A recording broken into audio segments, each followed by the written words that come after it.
મારું નામ વંશિકા છે. મેં જ્યારથી હોશ સંભાળ્યો ત્યારથી મને મારું નામ શું છે તે પણ ખબર ન હતી. હા, હું એ જાણતી હતી કે હું મનુષ્ય છું, કારણ કે મારા પિતા મને આમ જ કહીને બોલાવતા હતા. મને લાગ્યું કે મારું નામ આ જ છે. મારી ઉંમર જ્યારે 5 વર્ષની થઈ ત્યારે મને ખબર પડી કે મારી માતાએ મારું નામ વંશિકા રાખ્યું હતું, પરંતુ પપ્પા મને મનુષ્ય જ કહીને બોલાવતા હતા. મને નથી યાદ કે ક્યારે મારા પિતાએ મને તેની છાતીએ લગાવી હોય, ક્યારે દીકરી ક્યાં છો તો ક્યારેય તેનો પ્રેમાળ હાથ મારા માથા પર રાખ્યો હોય. મારા પિતા આખો દિવસ મારી માતા સાથે ઝઘડો કરતા રહેતા. તે કહેતા કે તું પણ મનુષ્ય છો અને તારી દીકરી પણ. મારી માતા ચૂપ જ રહેતી હતી. મારા પિતાના અત્યાચારને કારણે હવે તે બીમાર પડવા લાગી હતી, પરંતુ જ્યાં સુધી તે જીવતી હતી આંસુ લૂછવા માટે ચોક્કસપણે કોઈ હતું. તેની પાસે એવી ગોદ હતી જ્યાં હું મારી જાતને સંતાડીને સૂઈ જતી હતી અને મારા પિતાના હૃદયદાવક શબ્દોને થોડીવાર માટે ભૂલી જતી હતી. મારા પિતા મારાથી અને મારી માતાને એટલા માટે ધિક્કારતા હતા કારણ કે મારા જન્મ પછી મારી માતા ફરીથી માં બની શકી ન હતી અને મારા પિતાને પુત્ર આપી શકી ન હતી, કારણ કે મારા જન્મ પછી મારી માતાનું ગર્ભાશય બગડી ગયું હતું. તેથી ડૉક્ટરને માતાનું ગર્ભાશય કાઢી નાખવું પડ્યું હતું. મારા પિતાને લાગ્યું કે મારા કારણે તેમને તેમના પરિવારનો ટેકો ન મળ્યો, તેથી જ તે મારાથી અને મારી માતાથી નફરત કરતા હતા. હું જ્યારે 11 વર્ષની થઈ ત્યારે મારી માતા સાવ ખાટલામાં પડી ગઈ હતી. મારા પિતાએ મને શાળામાં દાખલો ન કરાવ્યો. તે કહેતો હતો કે તારા પર પૈસા ખર્ચ શા માટે કરું? મારા પૈસા હરામના નથી. મારા હાથમાં હોત ને તો તમે બંને મા દીકરીને 2 ટાઈમની રોટલી પણ ના આપો. મને ખબર નહીં કે કેવો બાપ હતો મારો. તેના દિલમાં મારા માટે કોઈ તરફ કે પ્રેમ ન હતો. મેં તો સાંભળ્યું હતું કે દીકરીની આંખોના આંસુ જોઈને પિતા તરપી ઉઠે છે. ક્યારેક હું એવા પિતા જોતી તો મારી આંખો આંસુથી ભરાઈ જતી. ક્યારેક વિચારતી કે મારા પિતા પર મારી સાથે આ રીતે પ્રેમથી વાત કરે, જેવી રીતે મારા મિત્રોના પિતા તેઓને કરતા હોય. પરંતુ કદાચ આ એવી ઈચ્છા હતી જે મૃત્યુ પછી જ મારી સાથે સમાપ્ત થવાની હતી. મારું દર્દ હજી ઓછું થયું નહોતું કે મારા પર બીજી કયામત આવી ગઈ. મારી માતા એક રાત એવી રીતે સૂઈ કે તે ક્યારેય ન ઉઠી. તે દિવસે હું ખૂબ રડી હતી.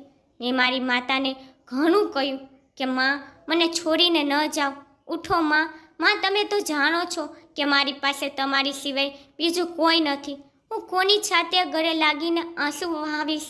કોણ મને ખોળામાં લેશે અને કહેશે, દીકરા ધીરજ રાખ, ભગવાન તારી ધીરજનું પરિણામ ચોક્કસપણે આપશે. માં, મને તમારી સાથે સૂવાની આદત છે.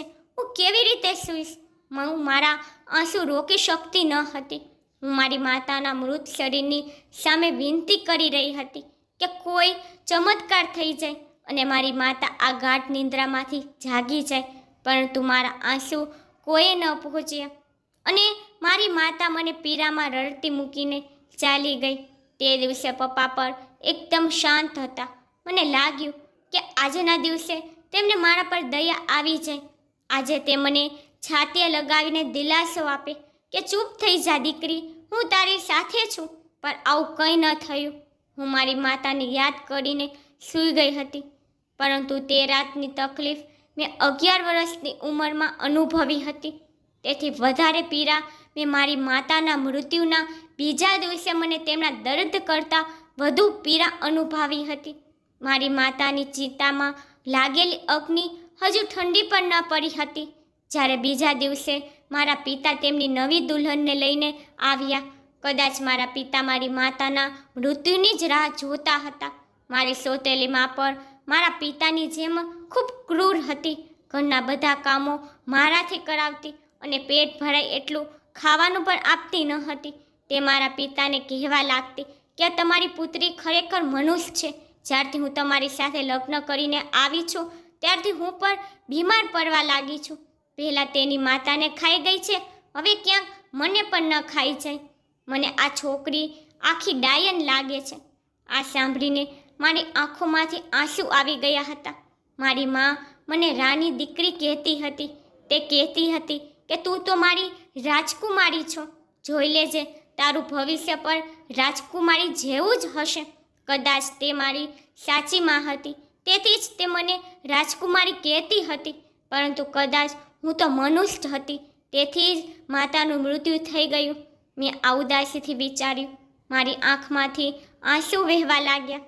હવે હું આ કરતી હતી કે જ્યારે પણ મારી માતાની યાદ મને સતાવે છે, હું ઘરના એક ખૂણામાં સંતાઈને બેસી રહેતી અને મારી માતાને યાદ કરીને ખૂબ રડતી હતી. કારણ કે મારા પિતા અને મારી સોતેલી માતા મને રડવા પર દેતા ન હતા. અને જ્યારે હું રડીને મારું દુઃખ હળવું કરીને બહાર આવતી તો મારી સોતેલી માતા મને ખૂબ મારતી અને કહેતી કે આટલી નાની ઉંમરે તે કેટલાને રાખ્યા છે. બોલ, તું દરરોજ કોની પાસે મળવા જાશ?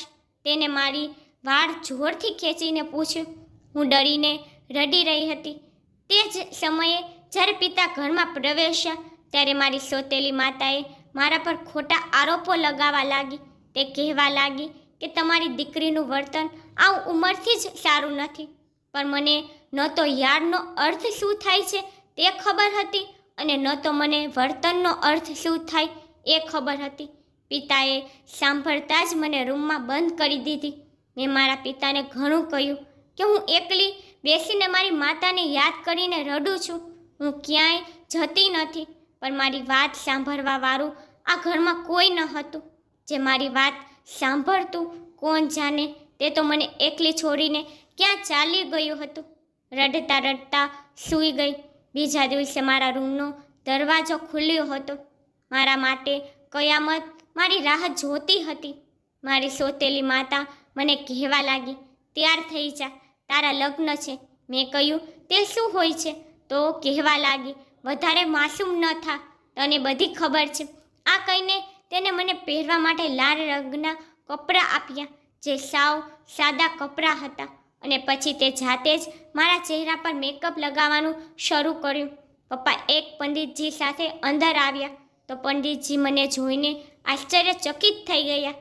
તેને કહ્યું કે તમે આ નાની છોકરીના લગ્ન કરો છો? જો પોલીસને ખબર પડી જશે તો તમારે જેલમાં જવું પડશે અથવા તો કાયદાકીય સજા પર ભોગવવી પડશે, કારણ કે આ કાનૂની જુલ્મ છે. મારા પિતાએ કહ્યું, તું તારા કામથી કામ રાખ અને મને વધારે કાનૂન ન શીખડાવ. તને તારા પૈસાથી મતલબ છે તો તારા પૈસા પકડી રાખ. તારું કામ પતાવીને અહીંથી ચાલ્યો જા. પંડિતે મારા લગ્ન કરાવ્યા અને ચાલ્યો ગયો. મારા પિતાએ મારી સોતેલી માને કહ્યું, તે સંબંધ તો બહુ સારો શોધ્યો છે.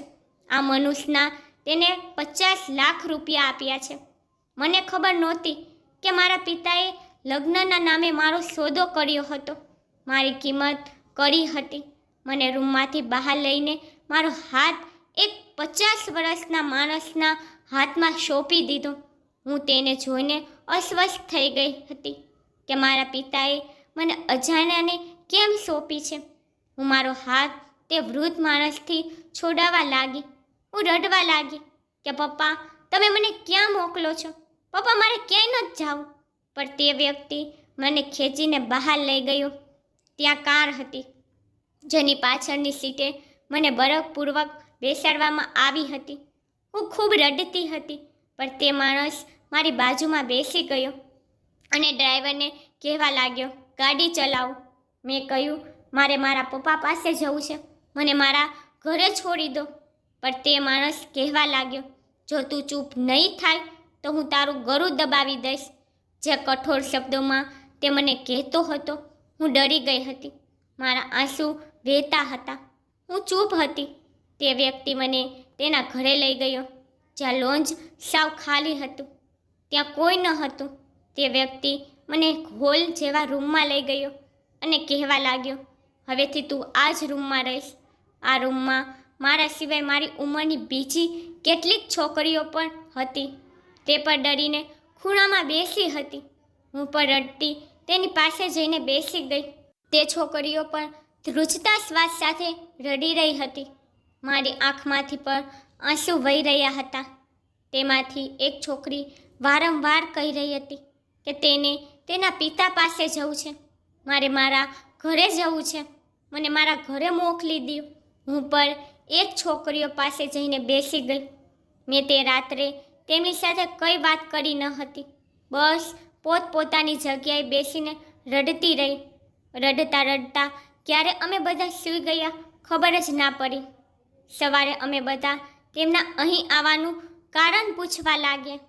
તેમાંથી મોટા ભાગની છોકરીઓનું અપહરણ કરવામાં આવ્યું હતું અને કેટલીક છોકરીઓ તેમના માતા પિતાની બેદરકારીને કારણે બજારમાં ખોવાઈ ગઈ હતી અને આ લોકોના વાતમાં આવી ગઈ હતી.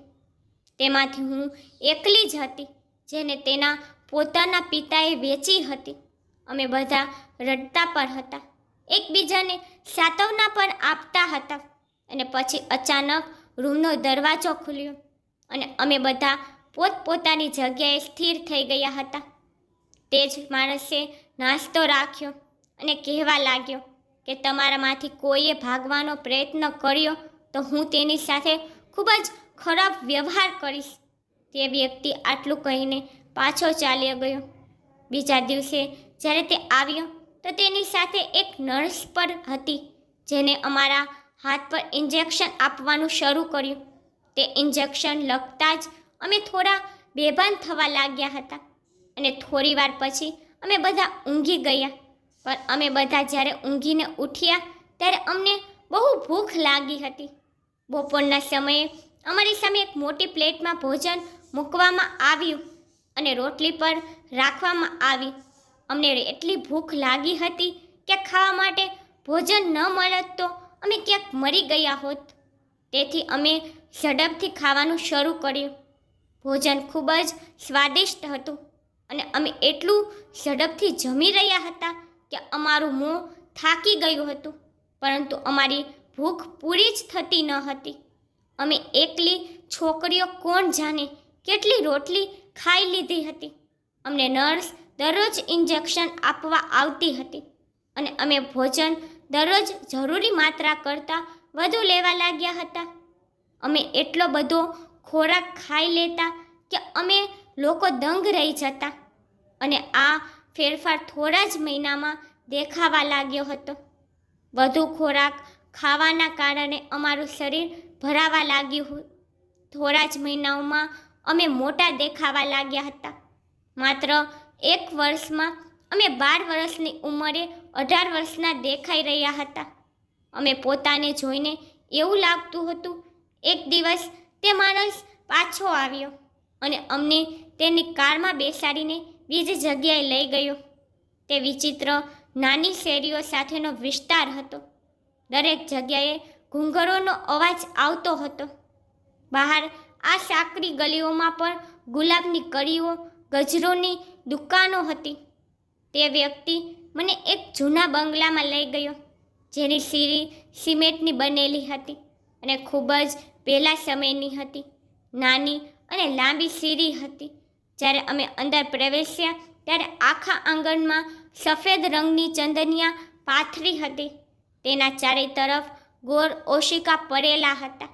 એક ખૂણામાં ઢોલવાળો અને બીજા ખૂણામાં હાર્મોનિયમવાળો પોતપોતાની કૃતિઓ વગાડી રહ્યા હતા અને લગભગ 50 વર્ષની એક મહિલા મેકઅપ કરીને તેની સામે ડાન્સ કરતી છોકરીઓને જોઈ રહી હતી અને તેઓને કેવી રીતે ડાન્સ કરો તે શીખવાડી રહી હતી. તે માણસ અમને મહિલાની પાસે લઈ ગયો. અમને જોઈને તે મહિલાએ ખુશીથી સ્મિત કર્યું. અમે બધી છોકરીઓ દેખાવમાં ખૂબ જ સુંદર હતી. અમને જોઈને તે સ્ત્રીની આંખો ચમકી ગઈ. તેને તે માણસથી અમારી કિંમત પૂછી. તે વ્યક્તિએ દરેક છોકરીના 50 લાખ કહ્યા હતા. આ મારો બીજો સોદો હતો, પરંતુ અમને આ જગ્યા પસંદ ન હતી. બીજે દિવસે અમને પણ નાચવાનું શીખવાડવામાં આવ્યું. પુરુષોને આકર્ષવા માટે શો શીખવાડવામાં આવતા. એક જ વર્ષમાં અમારા ગ્રાહકો સાથે વ્યવહાર શીખવાડવામાં આવ્યો હતો. પહેલો સોદો મારો 15 વર્ષની ઉંમરે થયો હતો અને તે વ્યક્તિ કાળો રંગ અને તેના ચહેરા પર શેતાની અભિવ્યક્તિ ધરાવતો 50 વર્ષનો માણસ હતો. તેને જેવો જ મારો હાથ પકડ્યો, મેં તેના હાથને પાછળ ધક્કો માર્યો, પરંતુ તે વૃદ્ધ વ્યક્તિ મારી સાથે ધ્રુવ્ય વ્યવહાર કરવા લાગ્યો. કહેવા લાગ્યો, આ રાતની ડબલ કિંમત આપી છે, એટલા માટે નહીં કે તું નખરા કર. સવારે હું બેકાબૂ થઈને રડી રહી હતી, કારણ કે તે માણસે મારી સાથે જાનવર જેવું વર્તન કર્યું હતું. મને તેનાથી ગભરામણ થવા લાગી હતી. મને લાગ્યું કે કદાચ એ કોઈ ભૂખ્યો કૂતરો હતો, પણ એ મારી ગેરસમજ હતી. ત્યાં આવનારા પુરુષો ઘણા રંગમાં આવતા, પરંતુ તેઓ તેમના મૂલ્યો અને સંસ્કારોને દરવાજે જ છોડી નાખતા. દરેક રાત અમે પીરાતા હતા, દરરોજ એક નવો પુરુષ અને દરરોજ એક નવી તકલીફ. શરૂઆતમાં હું ખૂબ જ રડી હતી. હું મારી પિતાને શ્રાપ આપતી હતી કે કદાચ મારી માતાને બદલે મારા પિતા મૃત્યુ પામ્યા હોત. માણસનું જે રૂપ મેં એ નાની ઉંમરે જોયું હતું, મને પુરુષોથી નફરત થઈ ગઈ હતી. જે દલદલમાં હું ફસી હતી એમાંથી બહાર નીકળવાનો કોઈ રસ્તો નહોતો. ત્યાં કોઈ પણ યુવાન છોકરીઓ આવે છે. દરેક યુવતીની પોતાની દર્દનાક કહાની હતી. કેટલીક છોકરીઓને છોકરાઓએ સોનેરી સપના બતાવ્યા હોય અને તેઓ ઘરેથી ભાગી ગયેલી હોતી, અને લગ્ન પછી તે છોકરાઓ તેઓને પોતાની સાથે થોડા દિવસો રાખતા અને પછી તેઓને વેચી નાખતા, અને કેટલાકનું અપહરણ કરીને અહીં પહોંચતી હતી. આપણા સમાજમાં સૌથી વધુ વેચાતી વસ્તુ સ્ત્રી જ છે. પણ હવે સમાજ બદલાઈ રહ્યું છે. હવે લોકો તરક્કી કરે છે, પરંતુ સ્ત્રીઓનું નસીબ ક્યારેય બદલાતું નથી. અમારા માટે તો તે જ જીવન છે. હું કેટલીક વખત વિચારતી કે કેવા બદનસીબે મેં જન્મ લીધો છે. મારા જીવનમાં મને ક્યારેય ખુશી મળી નથી. એકવાર એક ફિલ્મ નિર્દેશક અમારે ત્યાં આવ્યો. તેને હું પસંદ આવી ગઈ. તેને મને તે મહિલા પાસેથી ખરીદી લીધી. આ મારો ત્રીજો સોદો હતો. તે પહેલાં મને તેની સાથે હોટેલમાં લઈ ગયો, મારી સાથે થોડા દિવસો વિતાવ્યા. પછી તે મને એક સ્ટુડિયોમાં લઈ ગયો, જ્યાં તેને મને ફોટોશૂટ કરાવ્યું હતું. હું સુંદર હતી, તેથી ખૂબ જ ટૂંક સમયમાં મેગઝીનના હેડલાઇન્સમાં હું આવવા લાગી. મારા અને એક મૃત શરીરમાં બહુ ફરક રહ્યો ન હતો, કારણ કે હું પણ તે જ દિવસે મરી ગઈ હતી જે દિવસે મારા પિતાએ મારો પહેલો સોદો કર્યો હતો. બીજી વખત હું ત્યારે મરી હતી જે સમયે મારી ઇજ્જતને નીલામ કરવામાં આવી હતી, અને હવે કદાચ મને આ બધી બાબતોની આદત પડી ગઈ હતી.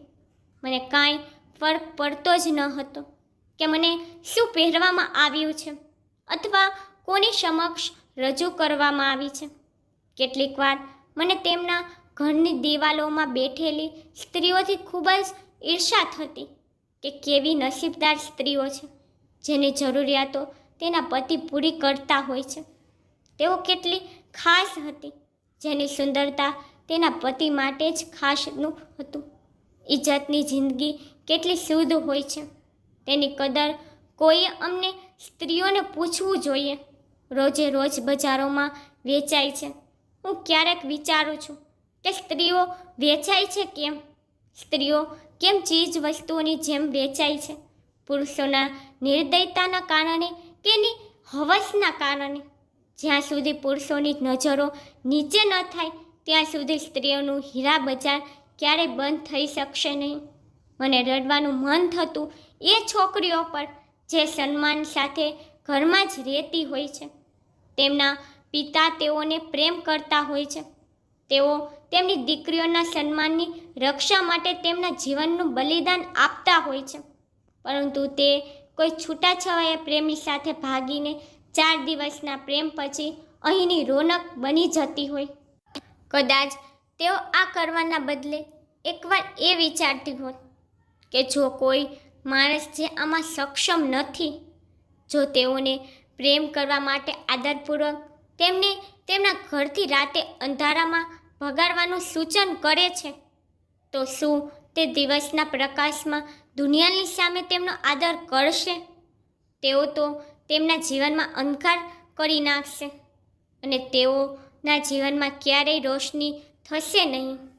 કદાચ છોકરીઓ ક્યારેય પોતાના પિતાના આદરને જમીન પર રાખીને ઘરની બહાર પગ ન મૂકે અને હું ઈચ્છું છું કે કોઈના પિતા પર ક્યારેય મારા પિતા જેવા ન હોય. હું પહેલાં મોડલિંગની દુનિયાની ટોપ મોડલ બની અને ત્યારબાદ ફિલ્મ ઇન્ડસ્ટ્રીની ટોપ હિરોઈન.